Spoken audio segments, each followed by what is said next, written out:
Hello everyone, बहुत बहुत स्वागत करता हूं आज आप सभी लोगों का अपने इस educational channel RD edu world पर। स्टूडेंट्स तैयार हो जाइए पेन और पेपर के साथ में, क्योंकि आज मैं आप लोगों के लिए लेकर आया हूं इंपॉर्टेंट क्वेश्चन सीरीज का नेक्स्ट पार्ट। बच्चों आज की वीडियो बहुत ज़्यादा शानदार होने वाली है, इसलिए वीडियो को पूरा देखिए, बीच में स्किप करके बिल्कुल भी ना जाएं और पूरा कंसंट्रेशन के साथ में बारीकी से इस वीडियो में बताए गए सारे क्वेश्चंस को एक एक करके समझिए। अगर आपको समझ में नहीं आता है बार बार उसको आप रिमाइंड कर करके देखिए, आपको सारी की सारी चीज़ें आज क्लियर होने वाली हैं, क्योंकि अब एग्जाम आपका करीब आ चुका है। ठीक है बच्चों, तो ज़्यादा बात ना करते हुए चलिए शुरू करते हैं आज की अपनी वीडियो बिना कुछ देर किए हुए।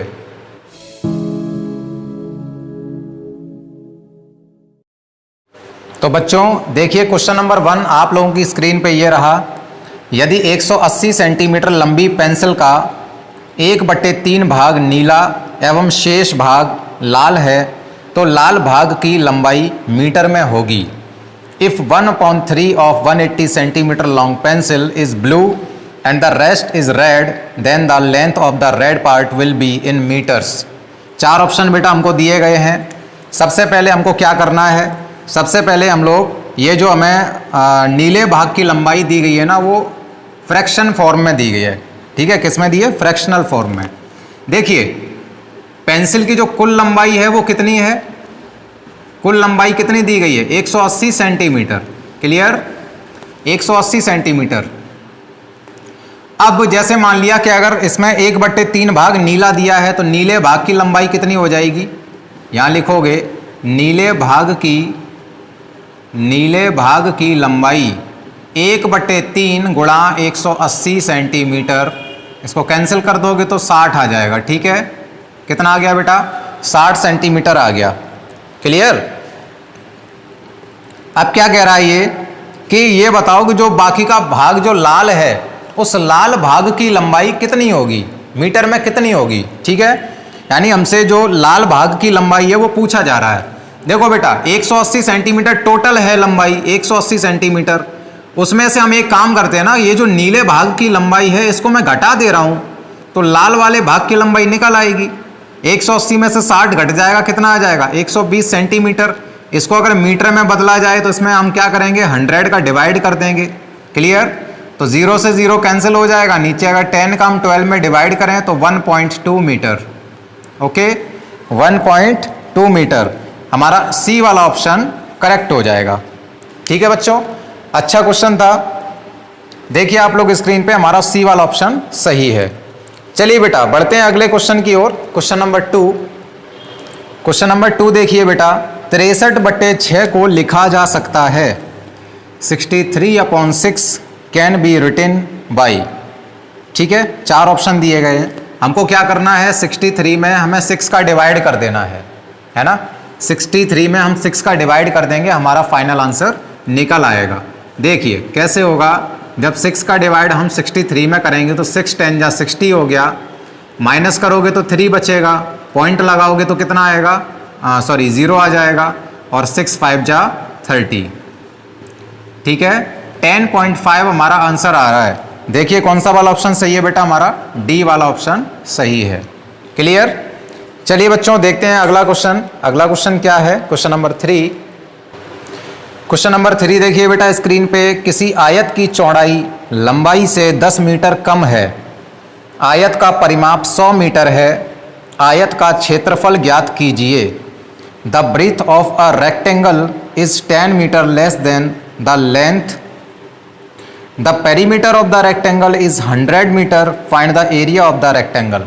बच्चों समझिए पहले इसमें क्या क्या रहा है क्वेश्चन में, कि जो किसी एक आयत की चौड़ाई है ना, क्वेश्चन नंबर 3 है ये हमारा, ये कोई एक आयत है और इस आयत की ये जो चौड़ाई है इसको मैंने x सेलेक्ट कर लिया है। ठीक है, वो लंबाई से 10 मीटर कम है, लंबाई से 10 मीटर कम है। इसका मतलब क्या हुआ कि जो लंबाई है वो चौड़ाई से 10 मीटर ज़्यादा होगी। यानी कि अगर एक क्वांटिटी दूसरी क्वांटिटी से कम है तो जाहिर सी बात है कि जो दूसरी वाली क्वांटिटी है वो पहली क्वांटिटी से ज़्यादा होगी, उतनी ही ज़्यादा होगी जितनी वो कम है। जैसे कि इसमें ये कहा जा रहा है कि जो चौड़ाई है वो लंबाई से 10 मीटर कम है, चौड़ाई लंबाई से 10 मीटर कम है, तो इसका मतलब ये है कि जो लंबाई है वो चौड़ाई से 10 मीटर ज़्यादा ही तो है। तो हम लोग क्या करेंगे बेटा, चौड़ाई से 10 मीटर ज़्यादा है ये लंबाई, तो इसलिए इस लंबाई को हम क्या करेंगे? x + 10 मान लेंगे। क्लियर। अब इसमें बेटा हमको परिमाप दिया जा रहा है, परिमाप दिया गया है कितना, 100 मीटर। परिमाप का फॉर्मूला होता है 2 ब्रैकेट में L + B इक्वल में 100 मीटर। क्लियर। 2 से मैंने 100 को कैंसिल किया 50 टाइम्स L यानी कि लेंथ हो गई बेटा x + 10 मैंने यहाँ रख दिया, B की जगह पे मैंने रख दिया इस x को इक्वल में 50। x और x कितना हो जाएगा, 2x + 10 = 50। 10 को बेटा हम ट्रांसपोज करेंगे तो 50 - 10, 2x की वैल्यू आ जाएगी 40, कैंसिल कर दोगे 20, x की वैल्यू आ जाएगी 20। क्लियर। अब देखिए इसमें क्या कह रहा था कि क्षेत्रफल बताओ। अब क्षेत्रफल तो बेटा हम तब निकाल सकेंगे ना जब हमारे पास में लेंथ और ब्रेथ एक्चुअल होंगी। तो उसके लिए हमें क्या करना होगा, देखो ये जो 20 निकल के आया है ये किसकी वैल्यू है, x की, और x हमने ये माना था क्या, चौड़ाई मानी थी x, और लंबाई हमने क्या मानी थी, लंबाई मानी थी हमने x + 10। इसका मतलब ये हुआ बेटा कि जो चौड़ाई है वो तो आ गई 20 मीटर, और जो लंबाई है वो चौड़ाई से 10 मीटर ज़्यादा है, मतलब 20 + 10 यानी कि 30 मीटर। ओके, लंबाई 30 मीटर हो गई, चौड़ाई 20 मीटर हो गई। हमको पता क्या करना है, अब हमको पता करना है बेटा क्षेत्रफल। तो क्षेत्रफल निकालने के लिए हम क्या करने वाले हैं, क्षेत्रफल का फॉर्मूला लगा देंगे। क्लियर। मैं यहाँ ऊपर लिख दे रहा हूँ, नीचे जगह नहीं है। क्षेत्रफल का फॉर्मूला क्या होता है, लंबाई गुणा चौड़ाई, यही होता है ना। तो लंबाई कितनी निकली है, 30 निकली है, मैंने यहाँ 30 लिखा। चौड़ाई कितनी निकली है बेटा, 20 निकली है, मैंने यहाँ 20 लिखा। मल्टीप्लाई कर दोगे तो 600, ठीक है, 600 वर्ग मीटर। कितना आ गया बेटा, 600 वर्ग मीटर। कौन सा वाला ऑप्शन सही है, सी वाला ऑप्शन सही है। ठीक है, अच्छा क्वेश्चन था, थोड़ा लॉन्ग था लेकिन अच्छा क्वेश्चन है, ये आने लायक है एग्जाम में। चलिए बच्चों देखते हैं अगला क्वेश्चन क्या है। क्वेश्चन नंबर 4 देखिए बेटा स्क्रीन पे क्या कह रहा है ये। एक कलम का मूल्य 12 रुपये है। कितना, एक जो कलम है ना उसका मूल्य कितना दिया है, 12 रुपये दिया है। और एक कॉपी का मूल्य, एक कॉपी का मूल्य कितना रुपए है, 7 रुपये है। मोहन ने क्या किया है कि 8 तो कलमें खरीदी हैं। तो अगर एक कलम का मूल्य 12 रुपये है तो 8 कलमों का मूल्य कितना हो जाएगा, 8 कलमों का मूल्य कितना हो जाएगा बेटा, 8 × 12 यानी कि 96 रुपये। ठीक। और उसने 6 कापियाँ खरीदी हैं, 6 कापियाँ खरीदी हैं। अगर एक कॉपी का मूल्य 7 रुपये है तो 6 कॉपियों का मूल्य कितना हो जाएगा, 42 रुपये हो जाएगा। तो उसने कुल कितना व्यय किया, उसने कुल कितना व्यय किया मतलब कितना खर्चा कर दिया। इनको जोड़ दो, आंसर आ जाएगा 6 2 8 9 4 13, 138 रुपये।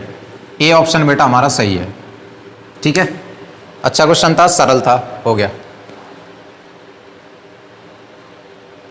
अगला क्वेश्चन है बेटा क्वेश्चन नंबर 5। देखिए एक ऑपरेशन हमको दिया है क्वेश्चन नंबर 5 में, 22 square bracket 58 minus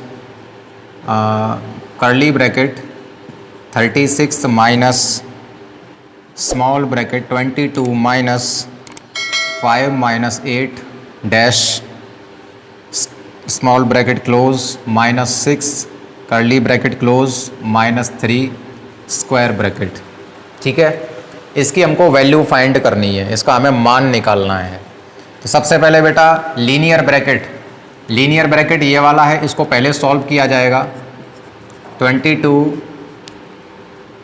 square bracket 58 minus curly bracket 36 minus 22 minus 5 में से बेटा अगर 8 को घटाया जाए, मेरी बात ध्यान से सुनना, 5 को अगर मैं 5 में से अगर 8 को अगर मैं घटा दूं तो कितना बचेगा, माइनस का 3 बचेगा। क्लियर, माइनस का 3 बचेगा, minus 6 curly bracket minus 3 square bracket 22 58 minus 36 minus ये कितना हो जाएगा 22 माइनस माइनस प्लस 3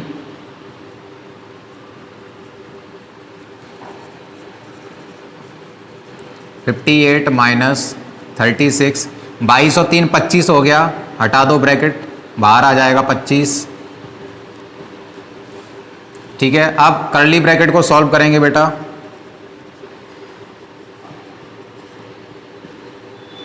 माइनस का 25 है, माइनस का 6 है, ये आपस में जुड़ जाएंगे, माइनस का 31 हो गया। अब 36 और माइनस का 31 ये घट गए तो 5 बचा, बाहर निकाल दो, और ये माइनस का 3 बचा। 58 माइनस 5 माइनस 3 हो गया बेटा माइनस का 8।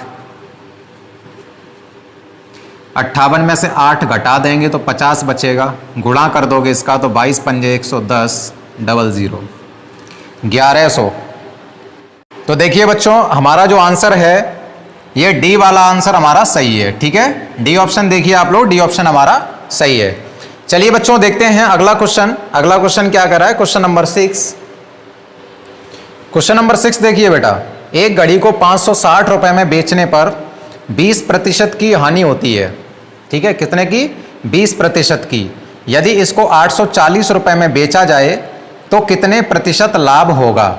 There is a loss of 20% by selling a watch for 560 rupees. If it is sold for 840 rupees then what is profit percent? देखिए, सबसे पहले इसमें क्या कहा गया था कि एक घड़ी को 560 रुपए में बेचने पर 20% की हानि होती है। अब ये पता कैसे चला कि 20% की हानि हो रही है? इसका मतलब ये हुआ कि हमें सबसे पहले इसका कॉस्ट प्राइस निकालना होगा, तब पता चल पाएगा कि भाई जैसे 560 रुपए में बेचा गया है इसको, इस वजह से इसको 20% की हानि हो रही, तो खरीदा गया होगा शायद ज़्यादा रुपए में। इसको 560 रुपए में नहीं खरीदा गया होगा, 560 रुपए से ज़्यादा में इसको खरीदा गया होगा। तो चलो पहले निकाल लेते हैं इसकी कॉस्ट प्राइस, कि कॉस्ट प्राइस इसकी कितनी है। तो सबसे पहले बेटा हम लोग क्या करेंगे, सीपी निकालेंगे। क्या? सीपी। तो CP is equal to 100 into SP upon 100 minus loss percent. ये सीपी निकालने का फॉर्मूला है। देखिए 100 एज इट इज रहेगा, एसपी दिया गया था 560, 100 माइनस एल यानी कि लॉस परसेंट कितना है 20, तो मैंने 20 रख दिया। 100 गुणा 560 बट्टे 100 में से 20 माइनस करोगे बेटा 80 बचेगा। 0 से 0 मैंने कैंसिल किया, 8 से इसको कैंसिल कर दिया 7 बार। 100 का गुणा 7 में करोगे तो कितना आ जाएगा? 700 आ जाएगा। इसका मतलब वो घड़ी 700 रुपए में खरीदी गई थी। ठीक है, और 560 रुपए में बेची गई, इस वजह से उसको घाटा हो रहा था 20% का। अब इसमें ये कह रहा था कि अगर 700 रुपए की घड़ी खरीदी गई है और उसको अगर 840 रुपए में बेच दिया जाए तो कितने प्रतिशत लाभ हो जाएगा, है ना? 700 रुपए की घड़ी को अगर 840 रुपए में बेचा जाता है तो कितने परसेंट का लाभ होगा? तो सबसे पहले हम लोग परसेंटेज प्रॉफिट परसेंट का हम लोग बेटा फॉर्मूला लगाएंगे। क्या होता है प्रॉफिट परसेंट का formula? Profit upon CP into 100, यही होता है ना। और प्रॉफिट कैसे निकाला जाएगा? जितने में खरीदा है और जितने में बेच दिया गया, उन दोनों के बीच का अंतर देख लो। 700 रुपए में कोई चीज खरीदी गई है, 840 रुपए में बेच दी गई है, तो अंतर कितने का हो गया? 140 का। प्रॉफिट आ गया बेटा 140 रुपए। सीपी मतलब कॉस्ट प्राइस कितना निकला है? ये 700 रुपए निकला है, मैंने 700 लिख दिया नीचे, गुणा 100 और बट्टे परसेंटेज। 2 जीरो से 2 जीरो मैं काट दे रहा हूं, 7 से मैंने इसको काट दिया, 20 बार कट गया। आंसर कितना आ गया बेटा? 20%। हमारा बी ऑप्शन सही है। क्लियर? अच्छा क्वेश्चन था और थोड़ा मैंने सरल मेथड से इसको करवा दिया है ना। चलिए बच्चों देखते हैं अगला क्वेश्चन क्या है। चलिए बच्चों देखते हैं अगला क्वेश्चन क्या कह रहा है। क्वेश्चन नंबर 7, 863, 985, 964, 972, 893 के योग को 100 के सन्निकट करने पर होगा। The sum of 863, 985, 964, 972 and 893 will be rounded off 100। ठीक है बेटा, हमें क्या करना है? नियरेस्ट 100 पर इसको सॉल्व करके हमें आंसर निकालना है। देखिए 863 दिया है, 985 दिया जा रहा है, 964 दिया है बेटा, 972 दिया गया है और 893 दिया है। अब अगर मैं इसके इन सभी नंबर्स के राउंडेड नियरेस्ट 100 के रूप में अगर मैं नंबर लिखना चाहूँ तो कैसे लिखूंगा? देखो जब नियरेस्ट 100 पे बेटा हमको लिखना है तो हमको क्या करना है, जो टेंस प्लेस पे नंबर लिखा हुआ है, टेंस प्लेस वाला, इस टेंस प्लेस वाले नंबर को हम लोग गौर से देखेंगे, क्या ये 5 से ज़्यादा है या 5 से कम है। ये टेंस प्लेस पे लिखे हुए डिजिट जितने भी हैं सारे के सारे 5 से ज़्यादा ही हैं।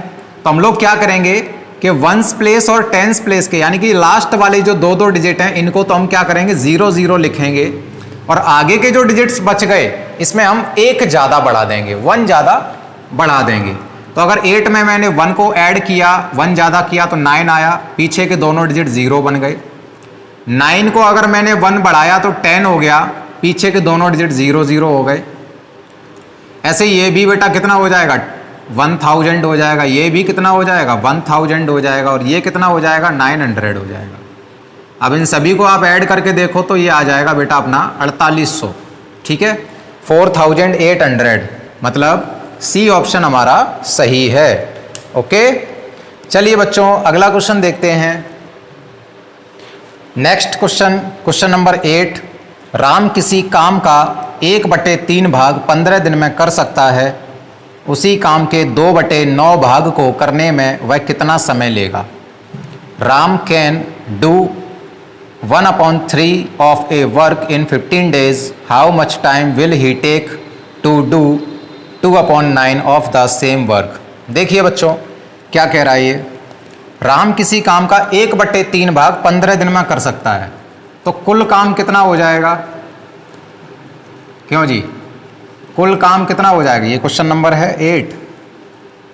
कुल काम हो जाएगा बेटा 15 गुणा 3/1, ठीक है। ये जो 1/3 दिया है ना उसका मैंने क्या कर दिया, रेसिप्रोकल कर दिया, ठीक है, व्युत्क्रम। 15 तिया 45, नीचे 1 लगाने से कोई मतलब नहीं होता है, इसलिए मैं 1 को मान्यता नहीं दे रहा हूँ, केवल ये 45 हो गया। तो कुल काम बेटा कितना हो गया 45 हो गया। क्लियर। अब क्या करने वाला हूँ मैं यहाँ पे, इसमें दे रहा है बेटा कि उसी काम के 2/9 भाग को करने में वह कितना समय लेगा, यानी 45 जो कुल काम है ना इसका अगर मैं 2/9 भाग निकालूं तो 2/9 का गुणा कर देंगे, 9 पंजे 45 और 5 दूनी कितना हो गया 10 हो गया। तो आंसर कितना आ गया बेटा 10 दिन, ठीक है। बी वाला ऑप्शन हमारा सही हो गया। क्लियर। चलिए बच्चों देखते हैं अगला क्वेश्चन। नेक्स्ट क्वेश्चन है बेटा क्वेश्चन नंबर 9। एक मजदूर की 5 दिन की मजदूरी 165 रुपये है। कितने दिन की, अगर 5 दिन की मजदूरी 165 रुपये है तो 25 दिन की मजदूरी क्या होगी। सबसे पहले हमारे पास में ये हमें पता होना चाहिए कि अगर 5 दिन की मजदूरी 165 रुपये है तो एक दिन में उसने कितनी कमाई की होगी, एक दिन में उसने कितना कमाया होगा। सबसे पहले हम लोग एक दिन का निकाल लेते हैं, तो 5 इसके डिवाइड में चला जाएगा बेटा, 165/5, इसको काटोगे जब तो कितना आ जाएगा 5 तिया 15, 5 तिया 15। इसका मतलब एक दिन में उसने 33 रुपये कमाए हैं। कितने 33 रुपये। अगर एक दिन में कोई मजदूर 33 रुपये कमाता है तो 25 दिनों में कितने रुपए कमाएगा। क्या करेंगे 25 का 33 में गुणा कर देंगे, ठीक है। 25 तिया 75, 7 हासिल हो गई, 25 तिया 75 और 7 82, 825 रुपीज़, ठीक है बेटा।